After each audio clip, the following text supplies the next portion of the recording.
doing a few things today. We're going to be calling witnesses.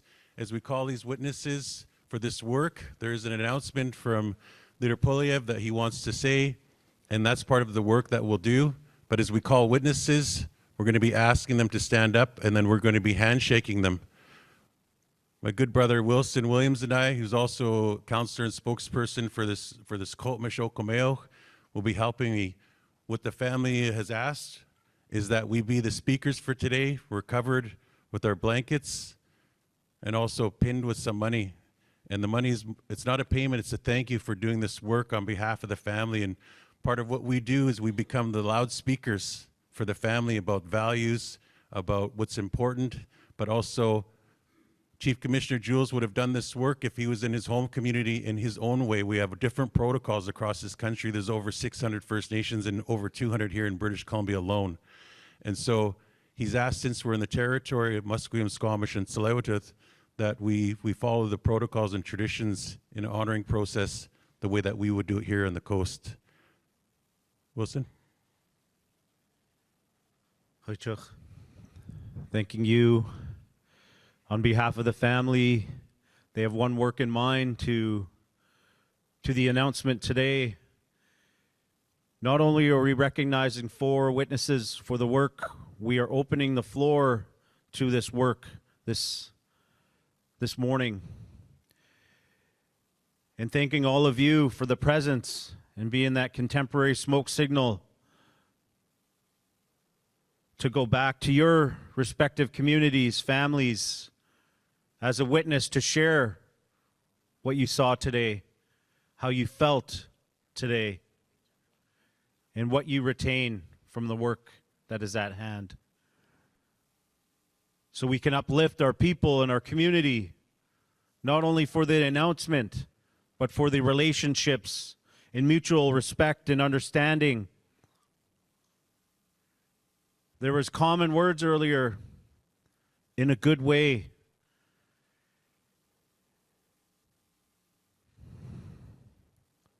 And Pierre, to hear that is a reminder that people are here in trust and bestow trust not only on you, but the true leadership here today. There was times when our people would get visitors to their communities and they would always be on guard because the worry of something being taken away. The page is turned, and I share that mutual respect. The trust is building, and we need to keep that moving forward. As a voice for the family, I share this from the words, not just the words, but the feelings that are open today. And we thank you for your open heart and mind for the work that's going to take place. Chinquimin Tomi up.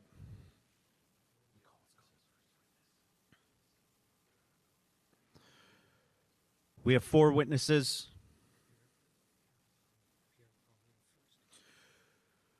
The family has asked Paul Poilievre to be a witness. Chinkumintomi.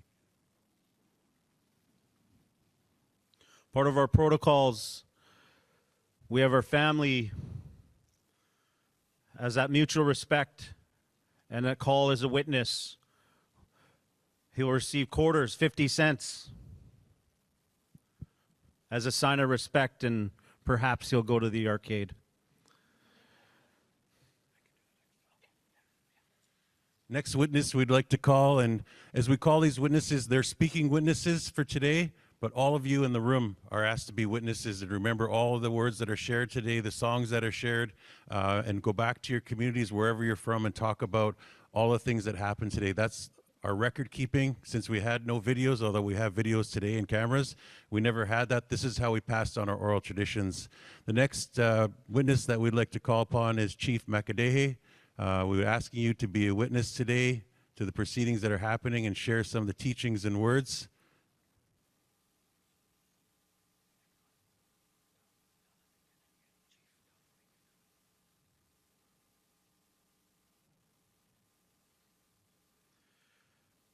Chief Donna Big Canoe, families ask you to be a witness today.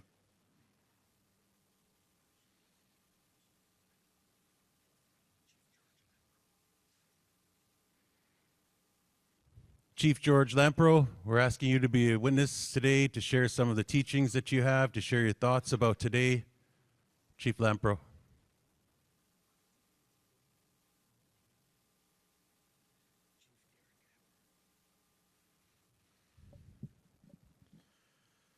Chief Derek Epp. Derek Epp, families ask you to be a witness to the work today. Osia.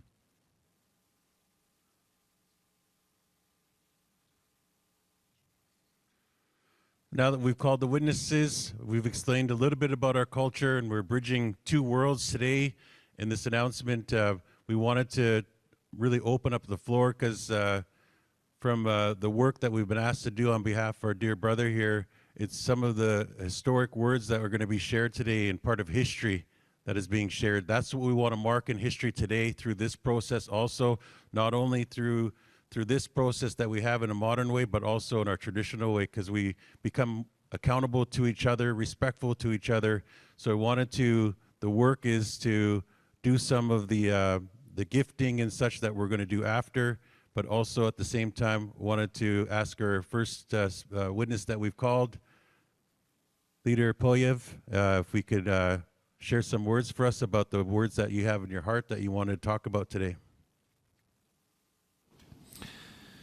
Miigwech, I would like to begin by thanking the First Nations on whose ancestral lands we gather today, the Tsleil-Waututh, Musqueam, and Squamish people who are hosting this historic event.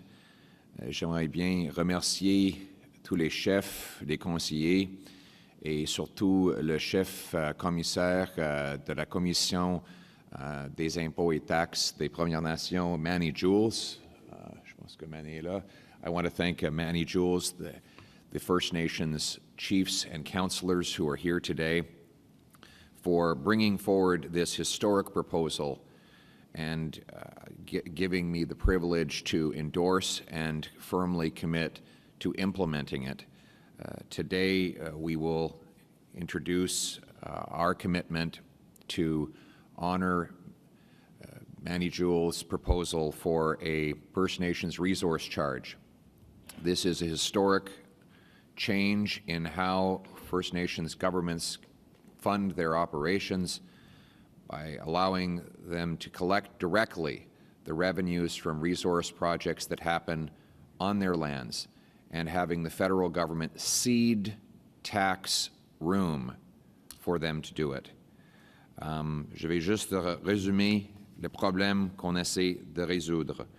Depuis des centaines d'années, des Premières Nations souffrent d'un système colonial brisé qui retire le pouvoir de leur communauté, à leur communauté pour le placer entre les mains des politiciens à Ottawa. La loi sur les Indiens confie l'ensemble des terres et de l'argent des réserves au gouvernement fédéral. Ce n'est pas juste. Cela signifie que les Premières Nations doivent se rendre à Ottawa pour réclamer leurs recettes fiscales provenant des projets d'exploitation des ressources naturelles sur leur territoire. Ce système obsolète place le pouvoir entre les mains des bureaucrates, des politiciens et des lobbyistes, et non entre celles des Premières Nations. Le résultat direct de cette approche Ottawa c'est tout a été la pauvreté, des infrastructures et des logements inférieurs aux normes et de l'eau potable insalubre et le désespoir. Les conservateurs ont écouté les Premières Nations et aujourd'hui, nous annonçons le soutien à une redevance facultative sur les ressources des Premières Nations qui permet aux Premières Nations de reprendre le contrôle de leurs ressources et de leur argent. Il s'agit d'une solution proposée par les Premières Nations à un problème créé à Ottawa. Les Premières Nations et la Commission de la fiscalité des Premières Nations ont élaboré le plan, l'ont présenté aux conservateurs et nous l'avons accepté. Ce nouveau modèle facultatif simplifiera les négociations entre les sociétés d'exploitation des ressources et les Premières Nations. en redonnant aux Premières Nations le contrôle de leur argent et en leur permettant de faire leur propre argent des ressources sur leur terre. On va retirer le pouvoir d'Ottawa, retirer les pouvoirs des bureaucrates et des politiciens et le redonner aux chefs des Premières Nations dans les communautés. Ça veut dire moins de bureaucratie, plus de chèques de paie, plus de services sociaux et plus d'opportunités pour les Premières Nations. Moi, je veux un gouvernement plus petit à Ottawa pour des gens plus grands à travers le pays, surtout des Premières Nations qui reprendront le contrôle de leur vie. Le redevance sur les ressources des Premières Nations cède de l'espace fiscal fédéral, de sorte que les communautés n'auront plus à envoyer tous leurs revenus à Ottawa pour les réclamer par la suite. Elle rendra également les projets d'exploitation des ressources plus attrayants pour les Premières Nations, de sorte qu'ils seront plus susceptibles d'être mis en œuvre. Je m'engage à abroger les lois anti-ressources radicales de Justin Trudeau afin de donner rapidement le feu vert aux bons projets pour que les Premières Nations et tous les Canadiens ramènent des chèques de paie plus grands. C'est ça le gros bon sens. Thank you very much for hosting me today on these your ancestral lands, and thank you very much to the great Manny Jules for having brought together such a distinguished group of First Nations people to confirm and consecrate the proposal that you have developed over so many years. Today is a historic moment where, for the first time, a federal leader commits to ceding federal tax room to First Nations governments so that they can take back control of their money. This is consistent with the achievement of Manny's father, Clarence Jules, who successfully convinced the Mulroney government to allow First Nations reserves to collect their own property taxes. Now we are going to take that further by allowing First Nations to collect federal corporate taxes. For hundreds of years, First Nations have suffered under a broken colonial system that takes power away from their communities and places it in the hands of politicians in Ottawa. The racist and unfair Indian Act hands over all reserve land and money to the federal government. This means that First Nations have to go to Ottawa to ask for their tax revenues collected from resources on their land. This outdated system puts power in the hands of bureaucrats, politicians, and lobbyists, not First Nations. The direct result of the Ottawa Knows Best approach has been poverty, substandard infrastructure and housing, and unsafe drinking water and despair. The solution is the one that the great Manny Jules has presented with the guidance of these leaders here today. And we have listened, and it is the First Nations resource charge. This is a First Nations-led solution to a made-in-Ottawa problem. First Nations and the First Nations Tax Commission developed the plan, brought it to Conservatives, and today I announce that we have accepted it. This optional model, and it is optional, so any First Nation that chooses not to use this model will be able to stick with existing arrangements. This optional model will simplify negotiations between resource companies and First Nations so that we don't have to waste years and years and years on new negotiations, reinventing the wheel every single time there's a new proposal. It will create a simple model that allows the business to pay tax directly to the First Nations and receive a 50% refundable tax credit to do it. I want to thank you for the 50-cent handshake. It's interesting that the tax credit that you designed,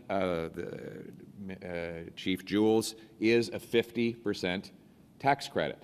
So 50 cents of every dollar paid will go directly to the First Nation government under your arrangement, which we have accepted.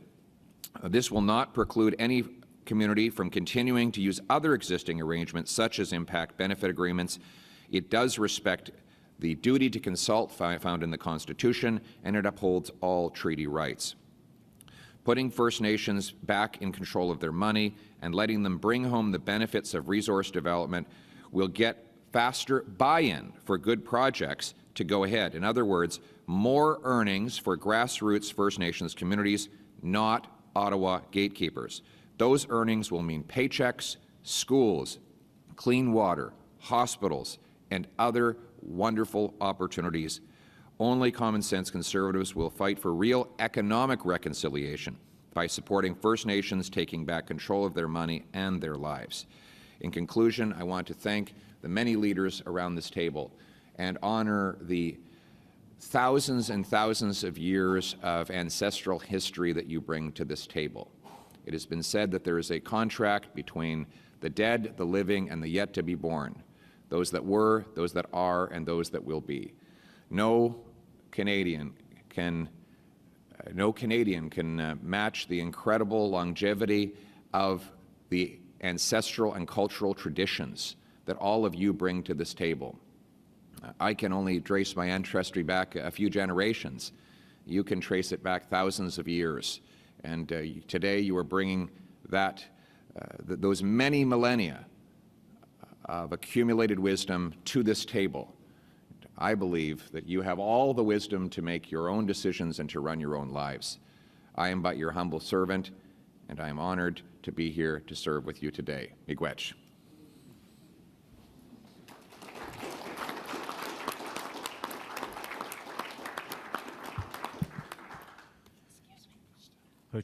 Thank you, Pierre Poilievre.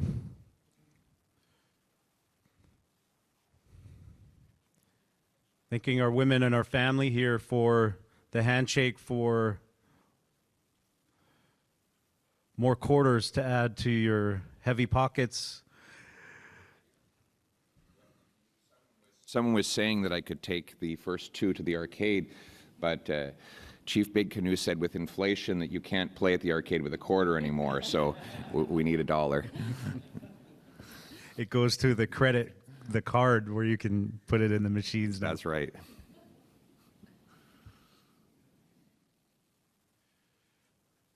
Trevor Makadahay, dear brother, family's asked for you to share some words on behalf of the work and the announcement today. Let's see him.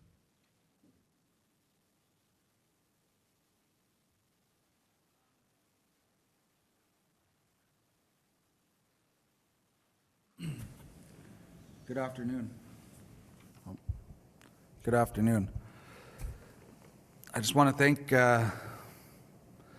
everybody for the territorial recognition, and I'm very honored to be a speaker, a witness. This is truly, an honor to do it the traditional way of these lands, and that's what's important to us, is to keep to our traditions.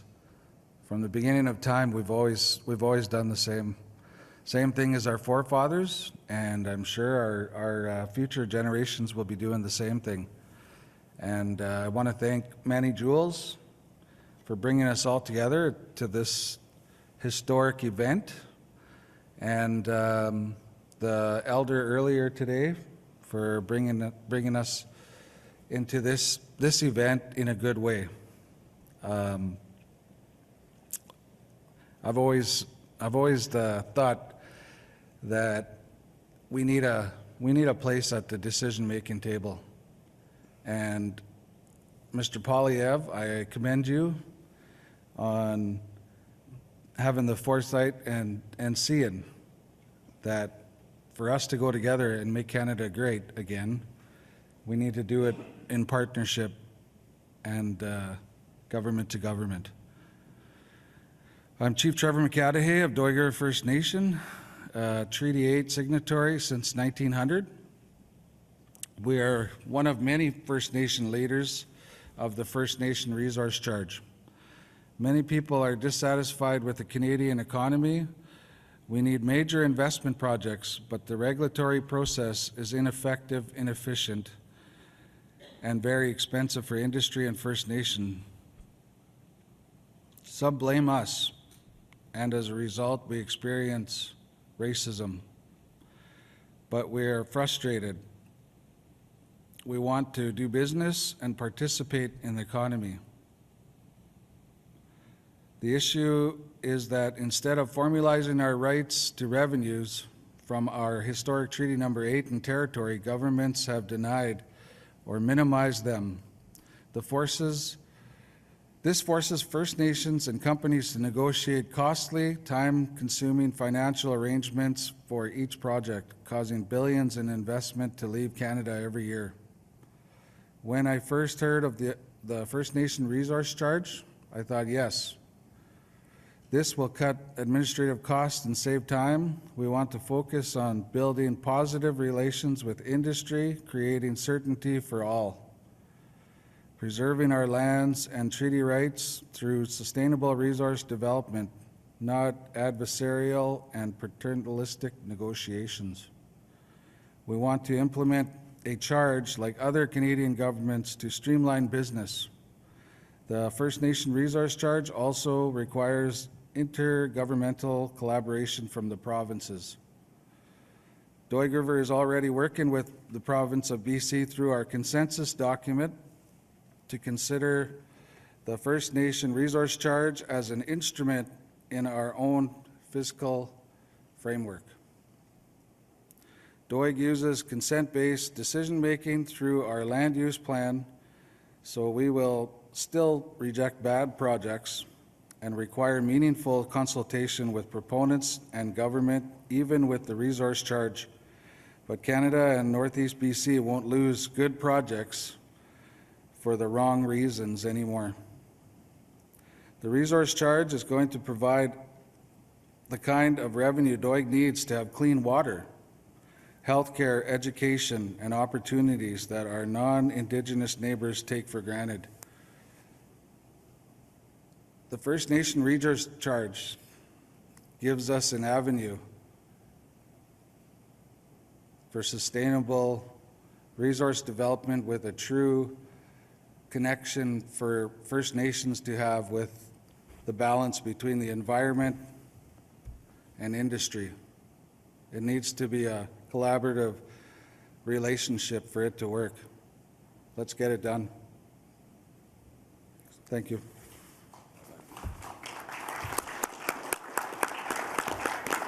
Bochuk, Chief Big Canoe.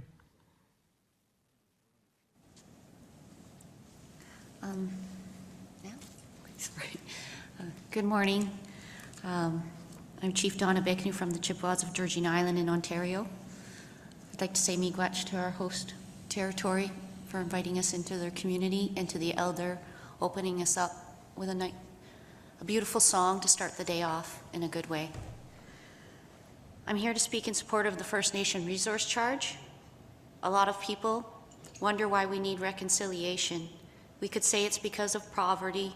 We could say it's because of unlawful land seizures and cutoffs.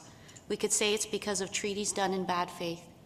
Missing kids, abducted children, residential schools. These are many areas where reconciliation is required. And when I attended the First Nations Tax Commission meeting about the FNRC, it became clear. Reconciliation is essential for our people because Confederation denied our existence, asserting no title, jurisdiction, or revenue-raising power for First Nations. This led into many of the challenges we face today in our communities. Confederation in 1867 divided everything between federal and provincial governments, treating us as if we didn't exist, wards of the state, leading to poverty, dependency, and the existence of residential schools for years. The courts acknowledged our existence, posing the question for Canada, what do we do about this? A step towards a solution is to bring First Nations into the Federation by granting us tax powers to exercise our own jurisdictions. The First Nation resource charge aligns with this goal. And let me make this a personal story. We faced financial challenges decades ago, almost relying on a third-party manager to make our decisions. Implementing lands and tax jurisdiction helped us reduce reliance on federal transfers. The resource charge can expedite this progress, simplifying transactions and fostering local decision-making for enhanced business opportunities, less bureaucracy, creating more local decision-making, more economic opportunity, providing more services and programs to our people in a healthy, culturally appropriate way. That's better for everyone. We are a people that are healing from the past. We're moving forward, and we want to work with the governments of this country. But we also need to be recognized as being on the same level as Canada's governments. The resource charge will provide this opportunity. And I want to say miigwech to Minister for being here and supporting this initiative. It's an honor to be sitting here today. Miigwech.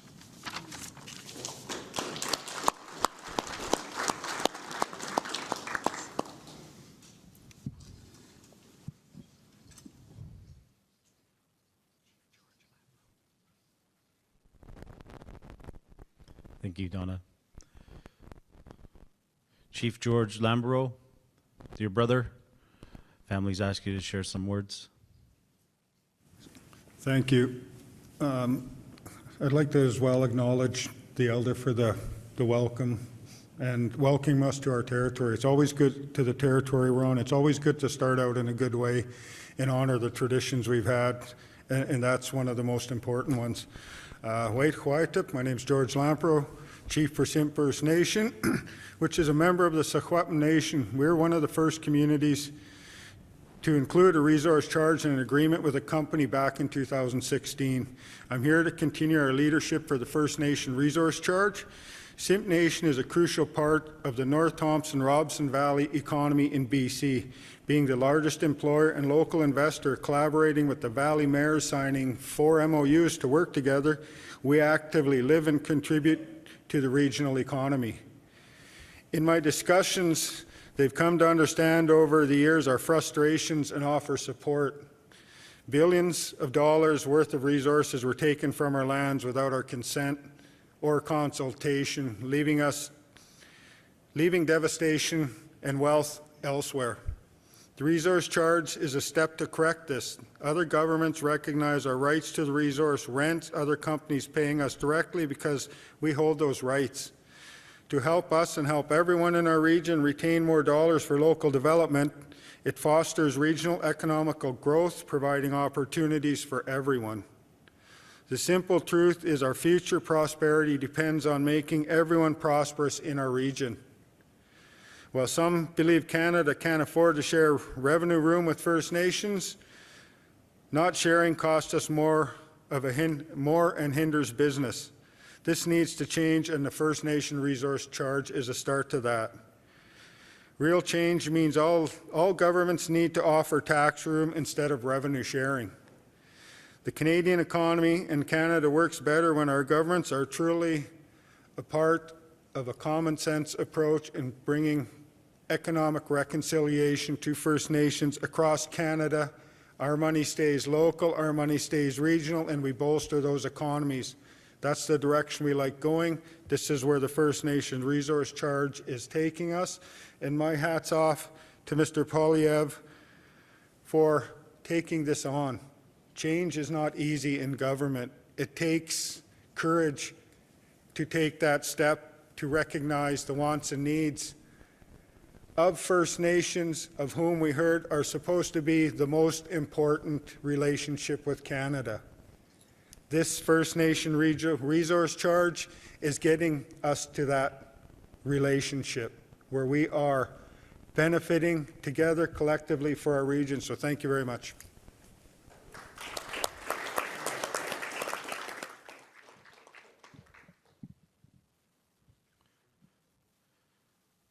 Thank you, Chief. Chief Derek Epp, families ask you to speak to the work this afternoon. Osium. Osium. Hey, swell. Good morning, still morning, everybody. It's really good to see you all. Hey, swell. Wililik Talsqui, Talitsaquat, Chiacto. Good morning. My traditional name is Wililik. My given name is Derek Epp. I'm the Chief of Tzeachten First Nation, which is located in Chilliwack, BC. First, I want to acknowledge our elder for opening us up in a good way. I want to acknowledge the speakers before me for sharing some good words, speaking from your heart, and of course, acknowledge Manny Jules for all his work, continued work, his lifetime of efforts that have gone into this important work to truly change many of our communities. And of course, thank you to the two speakers on behalf of the family. It's an honor to be a witness here today, and something that I carry with a lot of humility, a lot of honor, to be a witness here today. I want to tell a bit of a story of Tzeachten. I'm notorious for not following scripts, so here we go. I like to speak from the heart. You'll see a press release from Tzeachten to accompany this as well, and feel free to read that. It'll cover some of the high-level notes. But what I want to talk about is what this resource charge can do and will do for our communities. Of course, speaking in support of this resource charge, and the Honourable Pierre Poilievre, thank you so much for being here, for accepting this proposal, for supporting our community's growth, for being a part of this historic change. Tzeachten's a small band. We own a little less than 900 acres situated very strategically in the heart of Chilliwack, BC.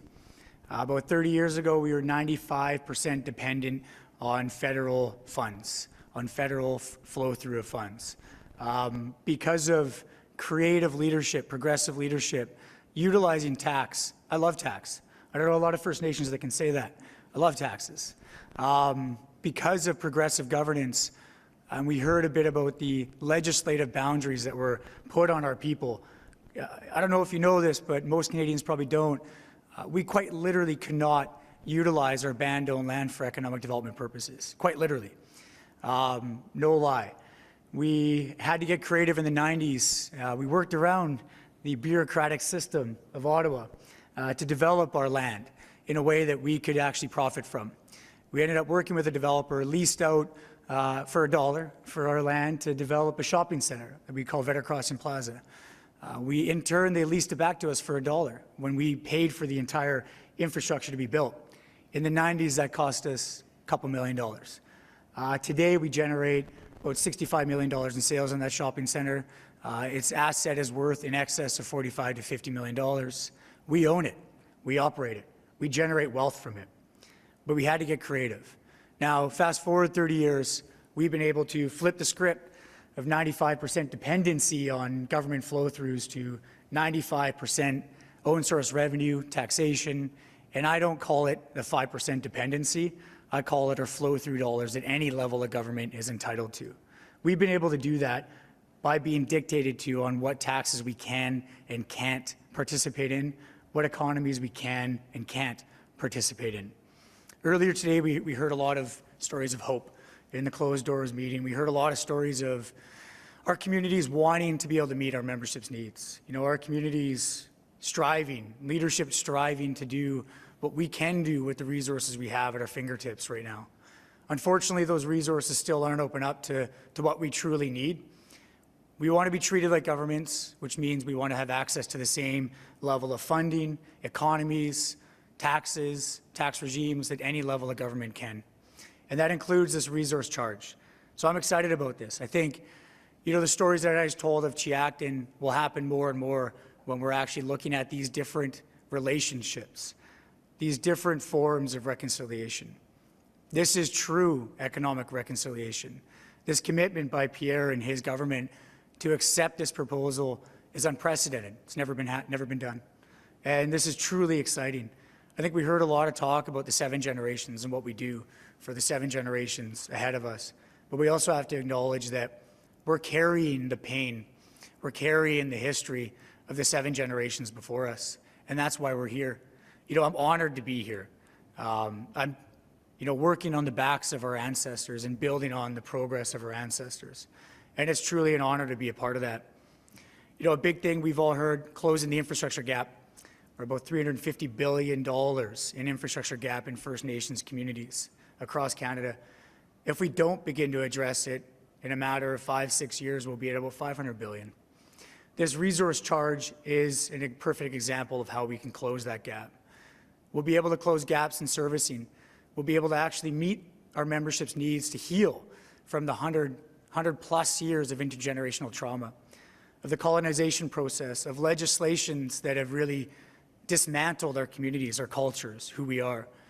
But they didn't win, right? We're here, we're strong, our ancestors are strong, and we're here today to support this, to be a part of this change. Now, in turn, we talk about how this will help close the gap in infrastructure and servicing and programming.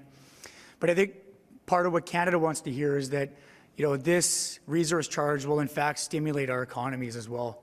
We'll bring money home. We'll be able to actually invest in our local economies. Now, bands and reserves and communities like Tzeachten now, we're at a point now where we have fantastic relationships with our local municipality. Shout out to the Chilliwack Mayor and Council, to the CAO, to the individuals I have relationships with. This resource charge will enable us to continue to do work together. What we want to do now in Tzeachten is begin to provide public infrastructure, public schools, public sports facilities, you name it. We want to be a part of that. Now, the city's looking to us to do that in partnership because of land. Land is scarce. And the reality is that First Nations, some of us still have some. And we're willing to use that for the benefit of the public as well. But we need these revenue streams. We need these economies. We need these resource charges. They've been going through our territories forever. We've never benefited. We've never been a part of it. So I really want to thank all of you for being here. Thank you for being brave. Honorable Pierre Poilievre, thank you for being brave, being courageous, taking a step, a leap of faith, and being a part of our economies. So thank you all. I appreciate it and looking forward to what we can do.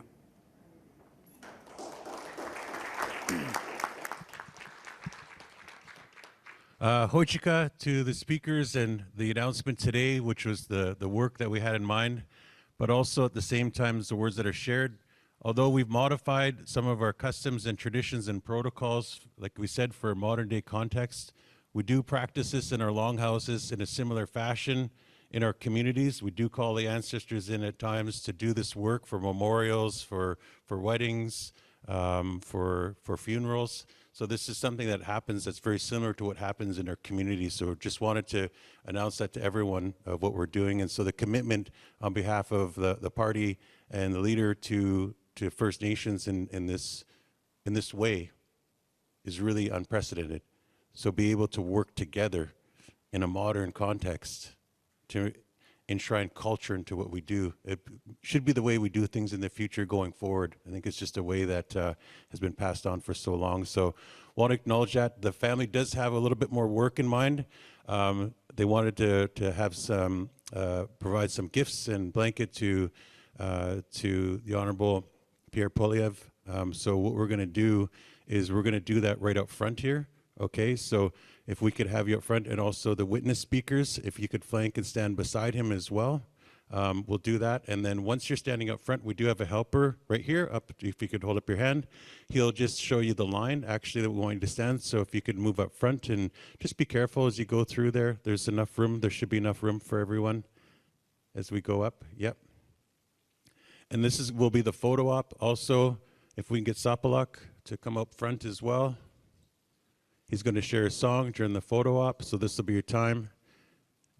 And also, if we could have all of the speakers from the round table, we have chiefs and councillors from all over the country that are here today that shared their words from their community. If you could stand behind them, so please come this way, up to the front here, and stand behind the witness speakers and the leader there.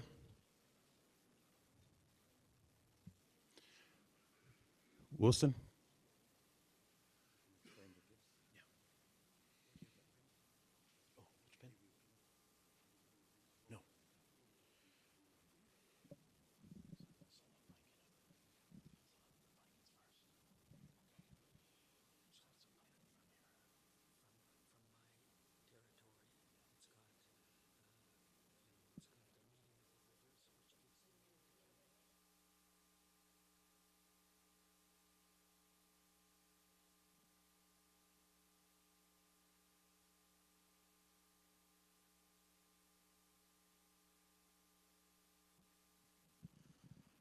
OC, thanking the leaders for their good words today in our roundtable and the patience and open heart and mind that everybody here is witnessing. Dear brother and family here, Manny Jules, had it in his heart amongst our leadership here to not only give Pierre a blanket, but to Simpcw, we say in our Squamish Nation language, is one of the highest powers of gifting to cover him in his work and his journey moving forward.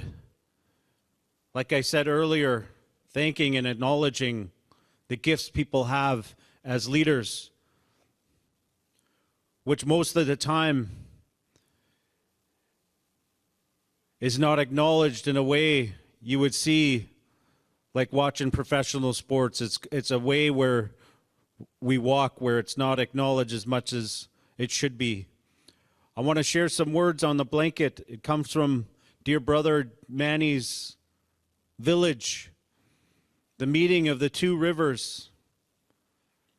There's some of our spirit animals on there, reflective of the lands and village as well, such as a coyote, eagle. The coyote is reflective as a teacher.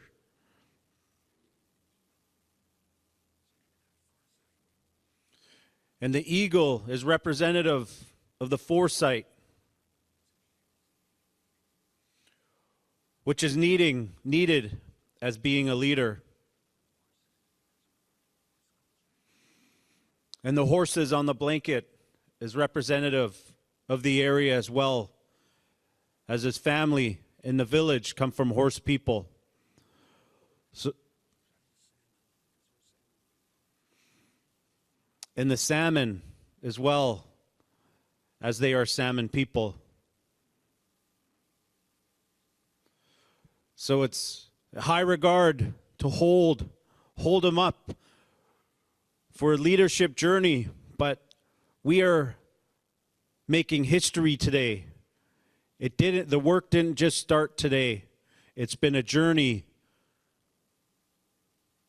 from such people like Manny Jules dedicating life and his forefathers. And we hear today the 7 generations of why we're here and prepping for the next 7 generations. I thank everyone for their patience standing so stoically up here.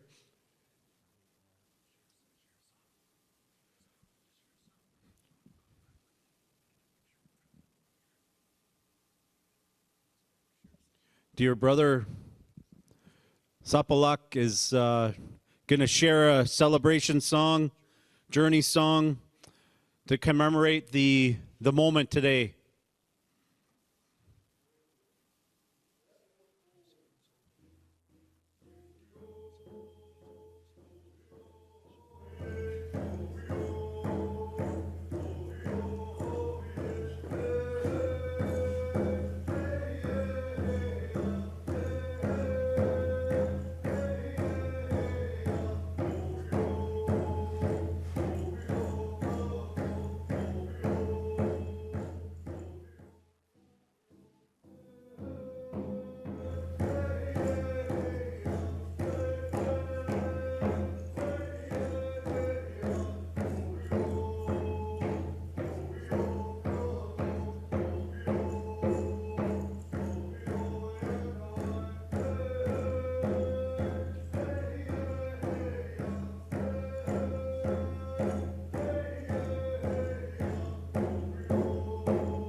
Dear uncle, thank you for the beautiful song and asking our family and leaders here to remain standing.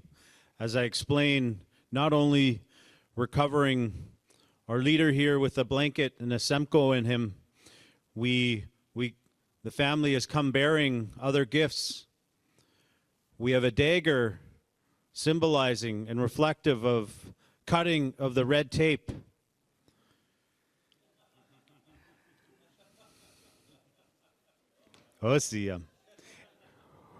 We also have, which is significant to the song you heard, the Skuhotmish Slolum traditional song, Halak Sakiosium, hereditary chief from our village, from the Squamish people, shares that song that came to him on a canoe journey.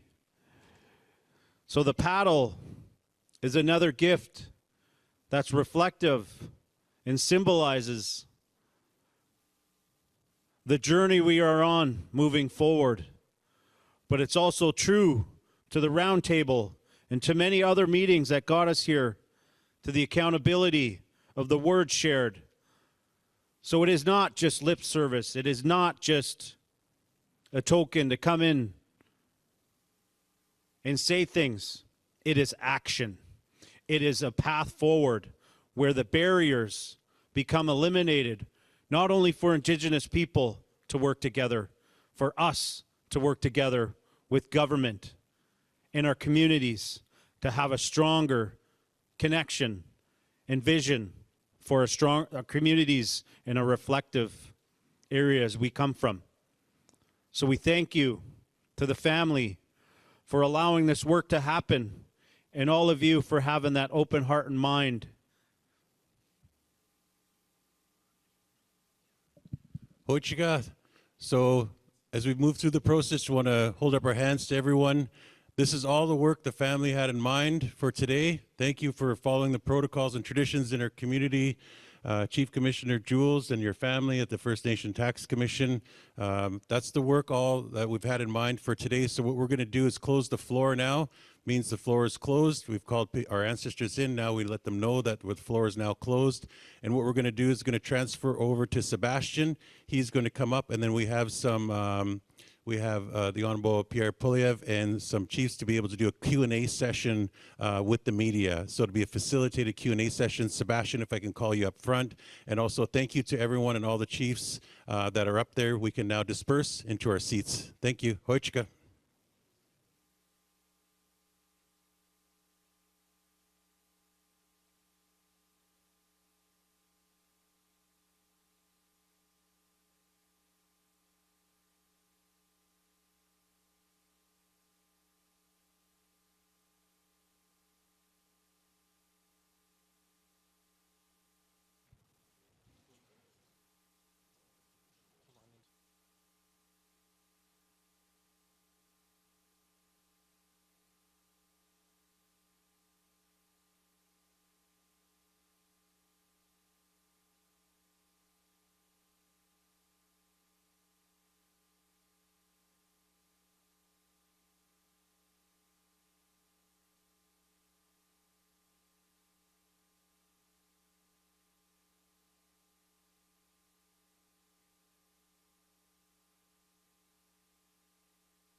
Thanks, everyone. We'll now take 5 questions from the floor from our friends at the media. Ethan Sawyer, CBC News. My question is about the cuts that were announced at BCE.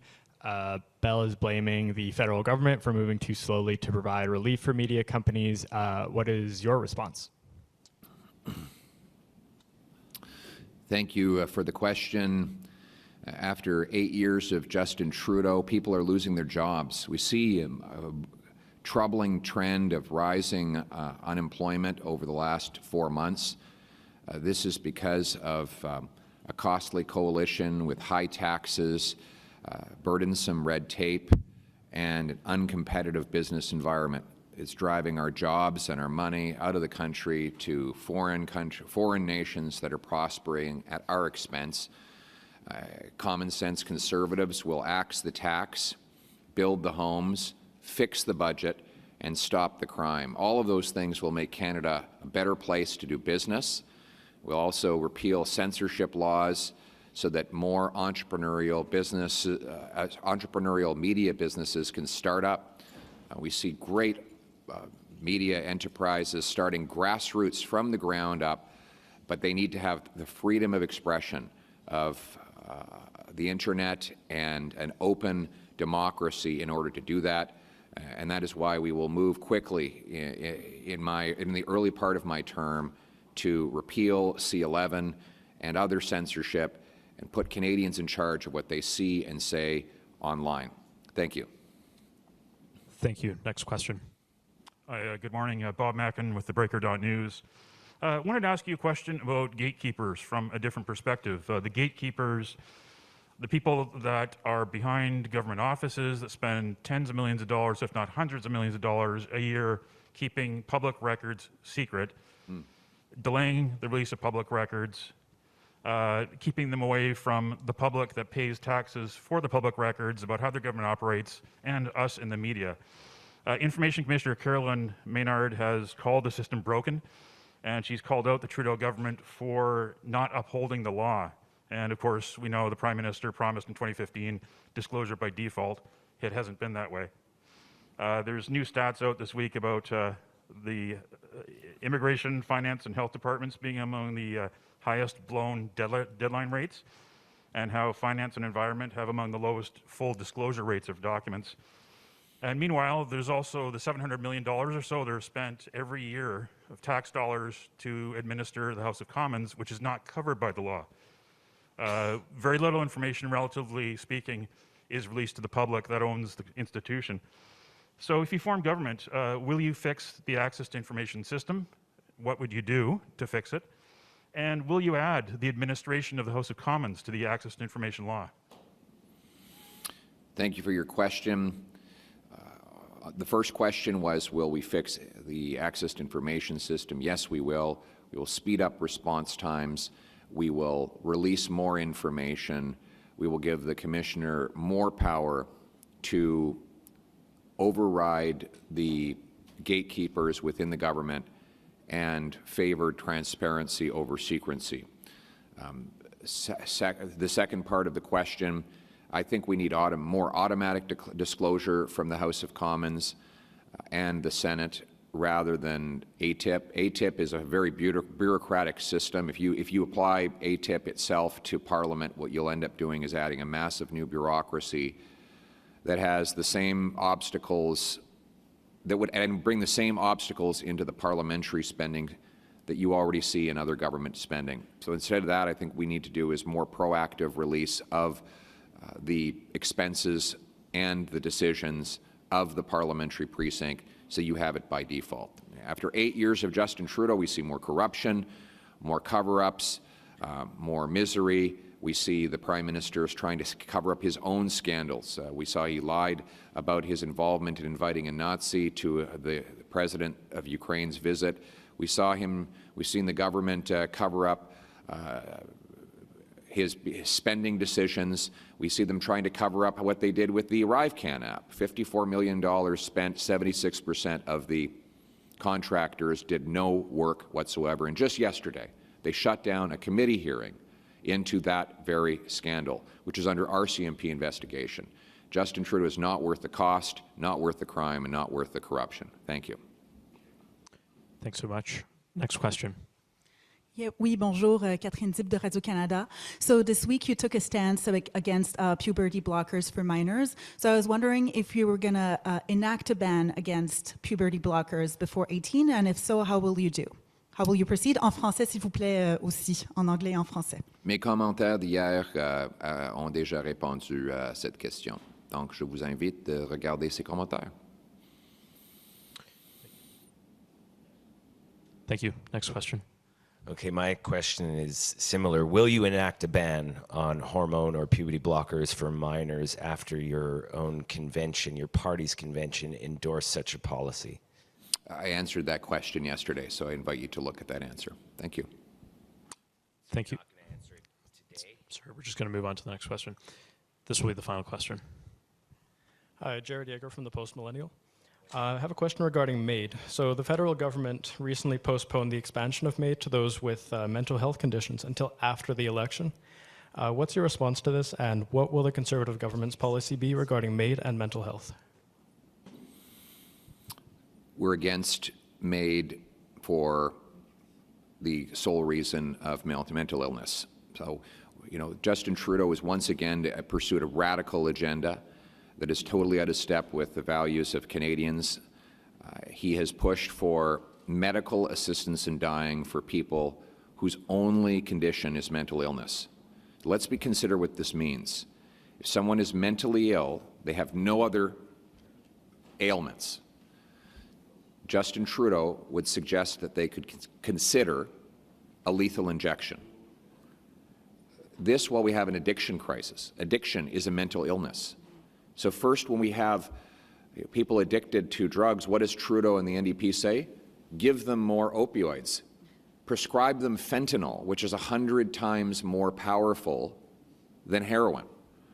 And then when that totally obliterates their lives and destroys their families, leaves them on the streets, and they're totally hopeless, he says, well, maybe we can treat you with a lethal injection. That will end your depression. Well, it will end their life. Common sense conservatives will bring treatment, detox, and recovery to bring our loved ones home drug-free, and we will not expand MAID to include mental illness. So where Justin Trudeau has delayed this decision until after the election, we will revoke it entirely, and MAID will continue to be available for people who have irremediable conditions, health conditions, physical health conditions as it is now, but it will not be expanded to include mental health as a sole reason for the lethal injection. Thank you. Merci beaucoup. I'll just wrap up by thanking all the participants here today. What a wonderful ceremony. I'm deeply touched by the ceremony that you bestowed and the wonderful treasured gifts and memories you brought. I particularly like the traditional Indigenous dagger with which we will be cutting the red tape. I think that's going to be, maybe we'll bring it to Parliament Hill to actually do it physically and literally. You'll be there for that. And you know, some people might conclude by saying, well, can these communities really manage the power of revenue collection? Well, listen, first of all, I can say the governments that we have at all three levels, municipal, provincial, and federal, are wasting way more money than the Indigenous governments ever would. And secondly, I would say, look at what Indigenous governments are doing. Look at the example we heard today of small investments leading to massive growth. Look at what the Tsuut'ina have done. I talked to investors in Montreal, say they were going to invest in Calgary, but they found the business environment on Tsuut'ina nearby was far better, far easier to deal with these Indigenous leaders there than with the city government in the city of Calgary. Look what the Squamish are doing with a 6,000-unit condo building on 10 acres of land. It's in Vancouver, but thank God they didn't have to go through Vancouver City Hall.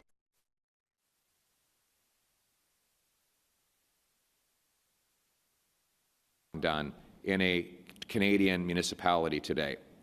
Look at what is happening with the Osoyoos in the South Okanagan, with the businesses that Chief Louis has started. Look at the Meticton Indian Band, which has bought beautiful housing developments with 99-year leases that retain Indigenous control but allow for revenue streams and more housing for our people.